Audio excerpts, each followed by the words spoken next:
Ha, aytgancha, kecha ukamiz telefon qilibdi. Tinchlikmi? Kayfiyati yo'q. Nima gap desam, aka, boshimga o'zgina sinov kelib qoldi. Uzoq 2 oyga bir 10 million berib turing dedi. Endi yo'q deyolmadim. Shunga hali keladi.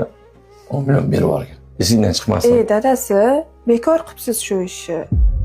Nimaga? Hozir pul bersangiz o'rganib oladi. Har doim sizdan so'raydigan bo'ladi.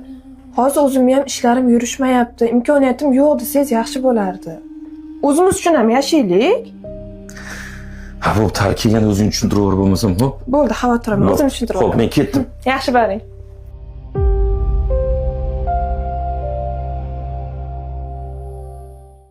Yaxshi keldingmi, uka?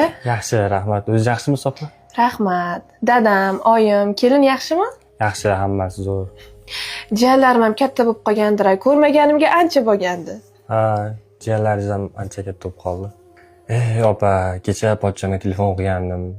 Tinchlikmidi?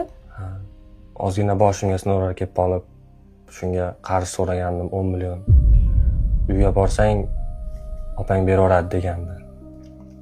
Shunga sizga 10 million tashlab ketmadim, pochcham. Nima?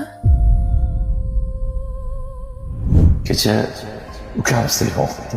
Nima gap desam, aka, boshimga o'zgina sinov kelib qoldi. Uzoq 2 oyga bir 10 million berib turing dedi. Tinchlikmi, opa? Agar meni deb urushib qoladigan bo'lsalar, pul shart emas. Yo'q. Pochchang jon deb beraman degan. Men nodon qarshilik qilman. Pochchang shunaqa zo'rish qildiki, o'zimni pichog'imga o'zimni so'yib ketdi.